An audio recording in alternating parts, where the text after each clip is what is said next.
Shalom Bapak Ibu jemaat sekalian, senang sekali bisa bertemu kembali. Akhir September lalu, Ibu Sari tiba-tiba mengirim WA, tanya, Ibu mau nggak isi renungan saat Natal? Saya kemudian mengiyakan, terima kasih ya untuk kesempatan berbagi ini. Malam ini sama seperti tahun-tahun sebelumnya saat menjelang Natal atau saat Natal, kita akan mendengar ayat yang dicatat Lukas ini selalu dikumandangkan. Kemuliaan bagi Allah di tempat yang maha tinggi, dan damai sejahtera di bumi, di antara manusia yang berkenan kepadanya. Tahun ini secara khusus, lewat ayat ini kita diingatkan sebagai jemaat Kalam Kudus, untuk menjadi alat Tuhan, menghadirkan damai sejahtera itu, shalom itu, bagi suku-suku bangsa. Saudara, jika GKK atau gereja mau menjadi alat Tuhan yang demikian, maka pertama-tama jemaatnya dulu, orangnya dulu, Bapak, Ibu, dan saya dulu yang harus memiliki shalom itu dan hidup di dalam shalom itu. Seseorang yang tidak punya shalom di dalam hatinya, tidak mungkin ia dapat membagikan shalom itu kepada yang lain, karena tidak mungkin ia membagikan apa yang tidak ia miliki. Dan seseorang yang tidak punya shalom di dalam pikirannya, tidak mungkin ia bisa membawa damai keluar dari dirinya dan menghadirkannya di tengah-tengah lingkungannya. Karena tidak mungkin ia mengeluarkan dari dalam pikirannya apa yang memang tidak ada di dalam pikirannya. Nah, Bapak Ibu saudara yang dikasihi oleh Tuhan, namun saya dan kita semua perlu ingat akan kebenaran ini. Injil Yohanes mengatakan bahwa setiap orang yang sudah percaya diberi kuasa untuk menjadi anak-anak Allah. Apa artinya diberi kuasa menjadi anak-anak Allah? Artinya adalah bahwa kita diberikan kuasa untuk menjadi utusan Allah yang membawa damai, menghadirkan damai. Itulah sebabnya Tuhan Yesus pernah mengatakan, ini dicatat oleh Matius, berbahagialah orang yang membawa damai, karena mereka akan disebut ya anak-anak Allah.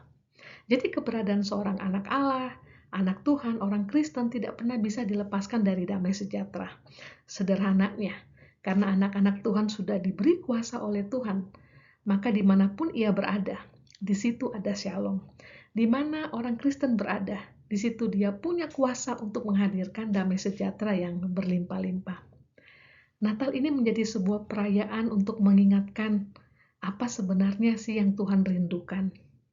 Tuhan rindu agar semua manusia yang diam di dalam dunia yang sudah rusak ini, hancur dan porak-poranda oleh kuasa dosa ini, bisa kembali menikmati damai sejahteranya. Nah, saudara, tentang kehancuran, tentang porak-poranda, saya ingat sebuah kisah yang terjadi saat awal Perang Dunia Pertama berlangsung. Perang ini dimulai di Eropa pada Juli 1914. Kita semua belum lahir, ya. Mula-mula oleh dua pihak, Inggris, Prancis yang saling bersekutu melawan Jerman. Lalu kemudian banyak negara terikut di dalam perang ini. Yang hancur, yang porak-poranda tidak hanya Eropa, tapi meluas ke seluruh dunia. Ada sebuah kejadian yang tercatat dalam sejarah, saudara bisa lihat di internet. Kejadian itu disebut Christmas Truce, atau gencatan senjata Natal. Kejadian ini dianggap kejadian yang aneh karena sama sekali nggak direncanakan dan juga sebenarnya tidak diinginkan oleh para pemimpin negara-negara yang bertikai. Bahkan seorang Paus Benediktus pun seruannya untuk mengadakan gencatan senjata saat Natal juga tidak dihiraukan. Tidak ada kepala negara atau jenderal yang berniat bertemu untuk berbicara, menghentikan sementara peperangan ini. Padahal Natal sudah semakin dekat. Para prajurit yang berada di parit-parit pertahanan yang penuh lumpur dan berbau amis darah, mereka menunggu-nunggu apakah pengumuman itu ada atau enggak, gencatan senjata itu jadi atau enggak. Tapi sampai 24 Desember tidak ada pengumuman itu. Artinya apa? Status perang tetap berlaku. Itu artinya jangan coba-coba keluar dari parit pertahananmu, karena Anda bisa ditembak kapan saja oleh musuh yang juga sedang berjaga-jaga atau bersembunyi di parit sebelah sana. Ketika 25 Desember tiba, tidak ada juga pengumuman gencatan senjata. Perang tetap berlaku. Namun sudah dikasih oleh Tuhan, Prajurit Inggris yang bersembunyi dan bertahan di sebuah reruntuhan sebuah rumah tiba-tiba mendengar alunan nyanyian. Alunan itu dinyanyikan dalam bahasa Inggris yang cukup baik, walau tidak seperti aksen Inggris yang pada umumnya. Sudah ternyata alunan itu berasal dari parit yang ada di kejauhan sana, tempat pertahanan tentara Jerman.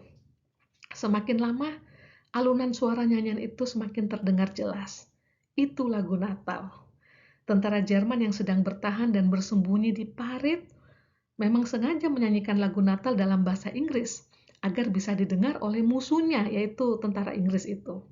Ketika lagu itu selesai, seorang tentara Jerman dari dalam paritnya berinisiatif mengangkat tangan kosong. Dua tangan, artinya dia tidak memegang senjata.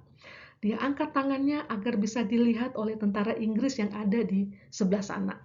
Suasana hening. Tidak berapa lama, tentara Jerman itu pun juga berdiri perlahan dan kemudian keluar dari parit persembunyian dengan tetap tangan terangkat. Ia kemudian berteriak ke arah tentara Inggris di sana. "Hei, apakah di sana masih ada sisa minuman untuk kami? Kalau ada, bolehkah kami minta supaya kita minum bersama-sama?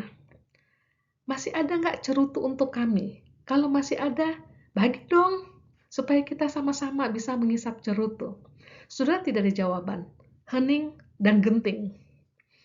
Entah apa yang memberinya kekuatan dan keberanian, saudara. Tentara Jerman itu kemudian melangkah perlahan ke arah pertahanan tentara Inggris. Melihat kedatangan tentara Jerman itu, tentara Inggris itu juga kemudian keluar dari balik reruntuhan tempat pertahanan mereka untuk menyambut musuhnya ini. Saudara, singkat cerita, kejadian yang tidak terduga dan aneh ini terjadi. Dua pasukan yang sebelumnya saling menyerang dan membunuh, kini duduk bersama-sama menikmati cerutu, minuman, dan bahkan, saudara, bermain sepak bola bersama.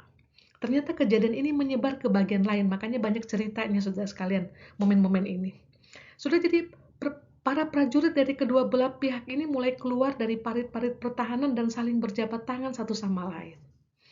Bermain bersama. Hari itu hari Natal. Gencatan senjata yang tidak direncanakan terjadi. Mereka berhenti berperang. Di tengah reruntuhan bangunan, di tengah kehancuran akibat perang, di tengah dinginnya musim pada saat itu, Shalom itu hadir. Damai itu menghangatkan semua para prajurit yang ada. Saudara, sayangnya damai itu tidak berlangsung lama.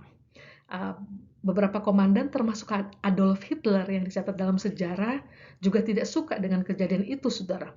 Lalu dia memerintahkan semua anak buahnya untuk kembali ke parit. Jadi ketika sore menjelang malam tanggal 25, semua tentara sudah kembali ke paritnya masing-masing yang penuh lumpur dan berbau itu. Keesokan harinya, perang kemudian berlanjut lagi, bahkan dengan lebih mengganas. Saudara, banyak pihak berharap miracle atau keajaiban Christmas Truce ini terjadi kembali. Namun ternyata tidak pernah dapat terulang lagi. Itu sebabnya Perang Dunia Pertama ini terus berlangsung hingga tahun 1918 dan menelan korban 9 juta tentara, belum termasuk warga sipil. Sudah Perang Dunia Pertama usai, namun kehancuran terus terjadi.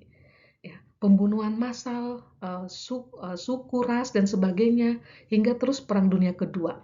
Saudara, kita tidak berharap ada perang dunia ketiga seperti yang diprediksi banyak orang. Namun sekalipun itu tidak terjadi, namun bukankah di mana-mana di bagian dunia tempat tinggal kita ini terjadi banyak kerusakan dan kehancuran?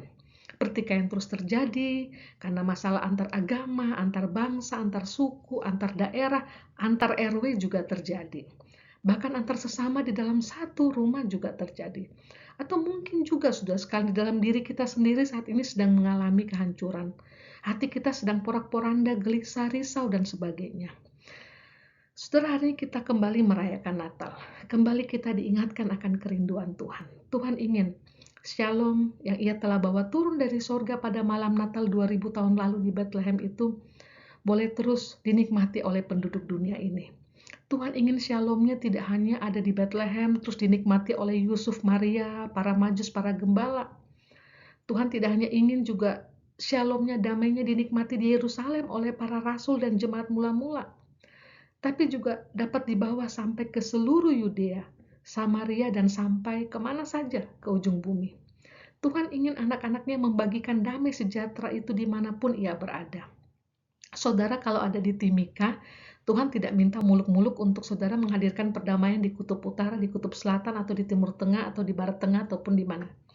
Saudara tidak berada di situ. Tapi di tempat di mana kaki Anda berpijak, itulah ujung bumi yang Tuhan berikan bagi saudara. Disitulah saya dan saudara dipanggil untuk menghadirkan damai sejahtera. Itulah ladang misi kita.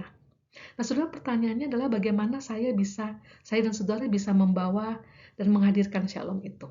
Saudara, caranya ada dua. Kita sendiri harus memiliki shalom itu yang pertama, dan kemudian kita tinggal di dalam shalom itu. Nah, saudara, yang pertama, kita sendiri dulu yang harus punya shalom itu. Kita harus punya damai sejahtera itu terlebih dahulu. Damai sejahtera hanya ada di dalam diri Tuhan Yesus. Yesaya mengatakan Yesus itu Prince of Peace, Raja Damai. Paulus kepada jemaat di Efesus mengatakan bahwa dialah Yesus, damai sejahtera kita, yang telah mempersatukan kedua pihak dan telah merubuhkan tembok pemisah, yaitu perseteruan. Nah, setelah kita harus memiliki Raja Damai di dalam hati kita, baru kita bisa berdamai bersatu dengan berbagai orang dari berbagai latar belakang. Saudara, izinkan saya bertanya, apakah saudara sudah memiliki Raja Damai, sudah memiliki Yesus di dalam hati? Mungkin saudara sudah bertahun-tahun ke gereja, aktif pelayanan mungkin, tapi saudara belum pernah meminta Dia masuk ke dalam hati saudara sebagai Tuhan dan Juru Selamat satu-satunya buat saudara. Saudara, kalau belum, Natal inilah saatnya saudara meminta Tuhan masuk ke dalam hati saudara. Kita tidak mungkin membagikan shalom itu kalau kita tidak memiliki shalom. Kita tidak memiliki Kristus Raja Damai itu di dalam hati kita. Nah, saudara, yang kedua, kita sendiri dulu yang harus tinggal di dalam shalom itu. Saudara, kalau kita sudah percaya kepada Kristus, kita sudah bertobat, maka kita harus tinggal tetap di dalam Kristus dan Kristus di dalam kita. Saudara, Injil Yohanes pasal 17 nih, nanti pulang saudara baca nih Yohanes pasal 17. Sering-sering saya ulang di dalam khotbah. Di sana dicatat Tuhan Yesus berdoa. Berdoa apa, saudara? Berdoa, Dia rindu, Dia menghendaki kita tinggal di dalam Dia dan Dia di dalam kita. Nah, saudara, apa maksudnya Tuhan agar kita tinggal di dalam Dia? Maksudnya adalah supaya kita sendiri dapat menikmati hubungan kita dengan Kristus, Raja Damai itu. Kita bisa menikmati shalom itu tiap-tiap jam, saudara. Saudara, seperti apa artinya tinggal di dalam Kristus? Kita tinggal di dalam Kristus ketika kita menjaga kekudusan hidup dan bertingkah laku selaras sesuai nilai-nilai kebenarannya Tuhan. Nabi Yesaya tuh mengatakan, di mana ada kekudusan dan kebenaran, disitulah ada damai sejahtera. Kalau kita tinggal di dalam Kristus, pikiran kita dipakai untuk memikirkan hal-hal yang kudus, hal-hal yang menyenangkan hati Tuhan, hal-hal yang sejalan dengan nilai-nilainya Tuhan, maka dengan sendirinya ada damai sejahtera buat kita dan buat orang lain di sekeliling kita. Saudara, saya tinggal di Timika sejak Sinode memutuskan membuka pos pelayanan 16 tahun lalu. Jadi sudah lama dan mengalami beberapa kali kerusuhan antar suku. Saya perhatikan, semua itu dimulai dari hal yang tidak kudus. Hal yang tidak kudus, saudara, bukan hanya sebenarnya soal seks di luar kehendak Tuhan, tapi juga soal bagaimana menjaga motivasi, menjaga niat yang tulus murni di hadapan Tuhan. Orang yang tidak menjaga kekudusan hidupnya akan menjadi orang yang mudah curiga, mudah berprasangka buruk, mudah gelisah, sering takut, sering khawatir, cepat panas hatinya, dan mudah tersulut untuk ngebalas. Di mana tidak ada kekudusan, di mana tidak ada nilai-nilai kebenaran dijunjung, di situ mudah terjadi pertengkaran, pertikaian, permusuhan, pengkhianatan, perbuatan busuk, dan merusak lainnya. Saudara, sekali lagi, firman Tuhan mengatakan di mana ada kekudusan dan kebenaran, disitulah ada damai sejahtera. Saudara masih ingat dengan kisah Christmas Truce di awal renungan ini? Christmas Truce yang membuat dua pihak yang bermusuhan dapat sejenak menikmati damai sejahtera. Nah, saudara, dulu Christmas Truce terjadi karena ada tentara Jerman yang berani berinisiatif terlebih dahulu, melepaskan senjata dan mengangkat tangan kemudian keluar dari parit pertahanannya yang bau itu, yang berlumpur itu, dan kemudian datang kepada musuh. Saudara, saat ini Tuhan menginginkan kita untuk mengangkat tangan, percaya akan kuasa Tuhan, dan berani keluar dari parit kekhawatiran kita, ketakutan kita, kepahitan kita yang mungkin kita gali sendiri. Atau mungkin digali orang lain bagi kita. Karena kita pernah mengalami mungkin diskriminasi, kita pernah dihianati, disalah mengerti, dihina, dan sebagainya. Dan buruknya adalah kita memilih tetap tinggal di dalam parit yang berlumpur itu. Saudara, apakah kita dapat mengangkat tangan kita dan keluar dari parit itu? Karena percaya akan kuasa Tuhan yang dapat memulihkan hati kita. Saudara, dulu Christmas terus terjadi karena ada juga tentara Inggris yang mau menerima kedatangan musuhnya dengan tangan terbuka tanpa berprasangka buruk. Saudara, Tuhan datang dari surga ke dalam dunia dalam wujud seorang bayi. Saudara pernah lihat bayi baru lahir, tangannya terbuka. Saudara, Tuhan datang ke dalam dunia dengan tidak ada berprasangka apapun, buruk apapun.